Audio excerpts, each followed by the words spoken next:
नमस्कार, मी Anushree Karandikar. Elegant I YouTube channel पुन्हा एकदा तुमच्यासाठी घेऊन येत आहे एक नवीन सिरीज ॲस्ट्रोवाणी. नावावरूनच मला वाटतं तुमच्या लक्षात आलं असेल, ॲस्ट्रोवाणी ही सिरीज ज्योतिषशास्त्र, भविष्य या संपूर्ण अनुषंगाने असणार आहे. आपल्या संपूर्ण धकाधकीच्या आयुष्यात आज लोकांना प्रॉब्लेम, समस्या तर खूप आहेत, त्याची सोल्युशन पण हवी आहेत. पण नेमकी ती सोल्युशन कुठून मिळू शकतात, कशी मिळू शकतात? ज्योतिषशास्त्राकडे आपला बघण्याचा दृष्टिकोन नेमका कसा असला पाहिजे? काळ बदललाय, ज्योतिषशास्त्र पण त्याच अनुषंगाने बदललाय का?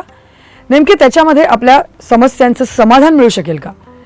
नातेसंबंध, पैसा असेल, हेल्थ असेल, करिअर असेल, या सगळ्यामध्ये या शास्त्राचा इम्पॅक्ट नेमका कशा प्रकारे असू शकतो, या संपूर्ण अनुषंगाने असणारे आपली नवीन सिरीज ॲस्ट्रोवाणी. आणि ॲस्ट्रोवाणीमध्ये आपल्याला मार्गदर्शन करण्याकरता आपल्यासोबत आत्ता जोडल्या गेलेल्या आहेत डॉक्टर प्रियांका कुलकर्णी. डॉक्टर, कार्यक्रमात तुमचं मनापासून स्वागत. नमस्कार. नमस्कार डॉक्टर, ॲस्ट्रोवाणीमध्ये आपण खूप महत्त्वाचे विषय घेऊन येणार आहोत यापुढे. पण मला सगळ्यात प्रथम तुम्हाला हेच विचारायचं आहे की एकतर जीवन धक्काधक्कीचं झालं आहे, त्यामुळे माणसाकडे पैसा पण आला आहे, पण पैशाबरोबरीने समस्या, प्रश्न, त्यांच्या शंका ह्या सगळ्या खूप वाढलेल्या आहेत. आणि अशा वेळेला पुढे जाताना जर एखादी गाईडलाईन आपल्याबरोबर असेल, एखादा रस्ता दाखवणारा, मार्ग दाखवणारा माणूस सोबतही जर आपल्याबरोबर असेल, तर तो आपला पूर्ण प्रवास खूप सुखाचा आणि चांगला होऊ शकतो, पॉझिटिव्ह होऊ शकतो. तर त्या अनुषंगाने आपण ज्योतिषशास्त्राकडे एक तर बघू शकतो का? आणि एकूणच जसं मी म्हटलं, नातेसंबंध असतील, हेल्थ असेल, करिअर असेल, पैसा असेल, या सगळ्यामध्ये आजच्या काळामध्ये ज्योतिषशास्त्र किती ॲप्ट ठरू शकतं, याविषयी तुम्ही काय सांगाल सुरुवातीला? ज्योतिषशास्त्र हे काय आहे? वेदशास्त्रामध्ये ज्योतिषाला चक्षु म्हटलेलं आहे. आणि चक्षु म्हणजे काय की आयुष्याकडे बघण्याचा दृष्टिकोन, एक लाईट म्हणतो, जो डिवाइन लाईट म्हणतो, गायडन्स म्हणतो, अशा पद्धतीने ज्योतिषशास्त्राचा उपयोग केला जाऊ शकतो, आधार घेतला जाऊ शकतो. ज्योतिषशास्त्र संबंध कुठे येतो?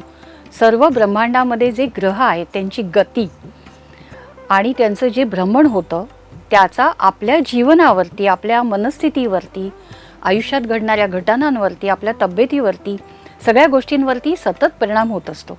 कारण ज्या वेळेला जन्म होतो त्यावेळेला आपली एक कुंडली तयार होते आणि ही कुंडली तयार झाली, that is like a road map. एक मॅप असतो आपल्याला आणि त्यामध्ये आपल्याला कळतं की पुढे कशा घटना घडणार आहेत. यामध्ये असाही उल्लेख केलेला आहे की गतकर्मानुसारेण, म्हणजे जेव्हा आपण जन्म घेतो तेव्हाच आपलं जे काही कर्म संचित असेल ते आपण घेऊन जन्म घेतलेला असतो. आणि या जन्मीचं जे कर्म आहे, आपले चॉईसेस आहेत, त्यानुसार आपलं मार्गक्रमण आयुष्यामध्ये होत असतं. आता ह्याच्यामध्ये ज्योतिषशास्त्राचा आपण कुठे कुठे आधार घेऊ शकतो? पुढे काय घडणार आहे याची कोणालाही कल्पना नसते. आणि आजकालच्या काळामध्ये सतत आव्हानं असतात. विशेषतः कोविडच्या नंतरची अनिश्चितता खूप वाढलेली आहे. लोकांमध्ये एक अनामिक भीती आहे. निर्णयक्षमता म्हणजे डिसिजन घेण्याची एक आत्मविश्वास नवीन पिढीमध्ये थोडासा कमी होताना दिसतोय. नातेसंबंधांमध्ये स्थैर्य नाही आहे. मी हे नातं जोडतोय ते माझं टिकेल का? माझ्या अपेक्षा पूर्ण होतील का? मी हे करिअर निवडतोय पण माझं नोकरी, व्यवसाय चालेल का? या सर्व प्रकारची अनिश्चितता असते आणि ह्यामध्ये माणसाचं मन सैरभैर होतं. त्याला रोजच्या जीवनातला आनंद घेता येत नाही आणि सतत तणावाखाली जगणं असतं. तणाव म्हणजे स्ट्रेस हा खूप कॉमन आहे. आणि मग यंग एजमध्ये त्यांना आजारपण होणं किंवा त्यांना सायकोसोमॅटिक डिसिजेस होणं, मानसोपचार तज्ज्ञाकडे जावं लागणं, एन्झायटी खूप कॉमन आहे. मुलींमध्ये, स्त्रियांमध्ये हार्मोन्सचा इम्बॅलन्स खूप आहे. या सगळ्याचं एकच उत्तर आहे, ते म्हणजे कुंडलीच्या मार्फत, कुंडलीचा आधार घेऊन तुम्ही तुमच्या आयुष्याचं जर डिझाईन केलं की तुम्हाला कुठल्या व्यक्तीशी लग्न करायचं आहे, आपली गरज काय, आपण कुठल्या व्यक्तीशी जुळवून घेऊ शकतो, आपल्याला नेमकं वेल क्रिएशन कुठल्या सेक्टरमध्ये आहे, किंवा शिक्षणासाठी कुंडलीत योग काय आहेत आणि नोकरी अर्थार्जनाचे योग कुठे आहेत, त्याची जर योग्य सांगड घातली, ते पण कालानुसार, तर मग ज्योतिषशास्त्र तुम्हाला खूपच मदत करतं आणि तुम्ही अतिशय निश्चिंत आयुष्य जगू शकता. नक्कीच. बऱ्याच वेळेला डॉक्टर, बऱ्याच लोकांचे असे प्रश्न असतात की एवढ्या लांब बसलेले ग्रहतारे आमच्या आयुष्यात, आमच्या नातेसंबंधांमध्ये, आमच्या पैशामध्ये खरोखरच एवढा महत्त्वाचा रोल प्ले करतात का? आणि मग बऱ्याच वेळेला मग त्यांचा ह्या सगळ्यांवरती विश्वास बसत नाही, किंवा कुठेतरी एक असं त्यांना हे एक भीती, जसं तुम्ही म्हणालात, एक अनामिक भीती असते की मग आपण नेमकं पुढे कसं जायचं, किंवा जर पुढे गेलो तर आपण पडणार तर नाही ना, खड्डा समोर दिसतोय, काय करायचं? तर त्या अनुषंगाने ज्योतिषशास्त्र यामध्ये मदत करू शकतं? हो, नक्कीच. पुन्हा एक खूप छान प्रश्न विचारलेला आहे अनुश्री. ज्योतिषशास्त्राचा संबंध आहे तो ग्रहांशी आहे, सर्व ग्रह आहेत किंवा सर्व जी सृष्टी आहे ती पंचतत्वांशी संबंधित आहे. आपल्या शरीरामध्ये सुद्धा पृथ्वी, आप, तेज, जल, वायू ही पंचतत्व आहेत. आणि या पंचतत्वांनी पूर्ण जी सृष्टी चालते त्या प्रत्येक घटना, प्रत्येक वस्तू याच्याशी आपला संपर्क येत असतो आणि याच्यानुसार आपले आयुष्याची मार्गक्रमणा होत असते. यामध्ये ग्रहांचा भूमिका कुठे येते? ग्रहांची कारकत्व आहेत. उदाहरणार्थ सूर्य आहे, हा आत्म्याचा कारक आहे, सरकारी नोकरीचा कारक आहे, प्रतिकारशक्ती शरीरातली जी आहे त्याचा कारक आहे.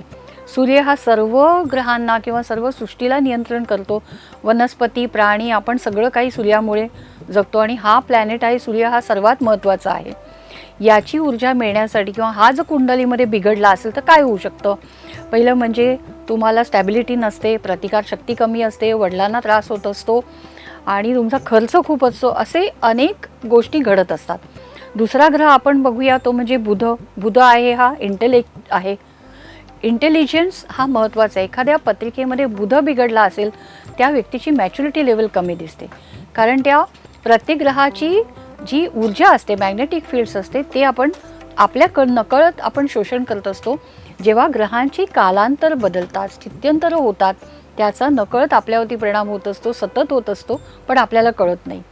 जेव्हा तुमचे ग्रह सकारात्मक असतात, कुंडलीमध्ये चांगले ग्रह असतात, योग चांगले असतात, तेव्हा तुम्ही चांगल्या गोष्टींचे निर्णय घ्यायचे असतात. आणि जेव्हा कुंडलीमधले ग्रह तुम्हाला साथ देत नाहीत, थोडासा बॅड पॅच येतो. आपण असे अनेक बघतो की खूप अतिशय यशस्वी लोक असतात आणि सडनली आपण बघतो की काही कालांतराने ते एकदम नष्ट झालेले असतात, रसातळाला झालेले असतात. जसे आपण बघतो विजय माल्या आहे, अशी अनेक उदाहरणं आहेत. मग हे सगळं काळाचं गणित आहे. ज्योतिषशास्त्र हे काळाचं गणित आहे आणि ह्या गणिताशी निगडीत, ज्योतिषशास्त्राची निगडीत आपण आपल्या आयुष्यातले निर्णय घेतले, या घटना संलग्न केल्या तर आयुष्य खूप सोपं होतं. नक्कीच. डॉक्टर, मी सुरुवातीला जसं म्हटलं तसं की आज जसं काळ पुढे चाललाय तसं नातेसंबंध खूप क्लिष्ट व्हायला लागलेले आहेत. रिलेशनशिपकडे माणसाचा बघण्याचा कदाचित दृष्टिकोनही थोडासा बदललाय आणि काळ पुढे जातोय, त्यामुळे लोकांकडे तेवढा वेळही नाही आहे नात्यांवरती देण्यासाठी. तर मग अशा वेळेला ज्योतिषशास्त्र या रिलेशनशिप्समध्ये किंवा नातेसंबंध चांगले होण्यामध्ये काही एक चांगला महत्त्वाचा रोल प्ले करू शकतो? हो, ज्योतिषशास्त्राचा आधार घेऊन कुंडली जुळवून जी लग्न झालेली आहेत ती यशस्वी होण्याचं प्रमाण खूप जास्ती आहे. पूर्वी ज्योतिषशास्त्र कसं उपयोगात यायचं? एक म्हणजे कुंडली जुळवणं हा होतं लग्न करताना, दुसरं म्हणजे मुहूर्त बघणं. या 2-3 गोष्टीसाठी ज्योतिषशास्त्र मर्यादित होतं. आताच्या काळात आपण कसं करू शकतो की कुंडली जुळवून जर लग्न केलं तर ते लग्न टिकणं किंवा ते लग्न आनंदी होणं, वैवाहिक सुख चांगलं होणं ह्याचं प्रमाण वाढतं. यामध्ये जसं म्हटलं तसं प्रत्येक व्यक्तीचं एक व्यक्तिगत ऑरा असतो, त्यांची पंचतत्व असतात, त्यांची पर्सनॅलिटी असते. यामध्ये स्वभाव, सवयी, त्यांचं कुठल्या कुटुंबामध्ये अपब्रिंगिंग कसं झालेलं आहे, या सगळ्या गोष्टींचा समावेश होतो. आता एखादं लव्ह मॅरेज जरी असलं तरी सुरुवातीच्या काळामध्ये एकमेकांना इम्प्रेस करणं, चांगल्या गोष्टींचंच प्रदर्शन होतं. पण जेव्हा लग्न होतं तेव्हा खऱ्या आयुष्याला सामोरे जातात, खऱ्या समस्यांना तोंड द्यावं लागतं.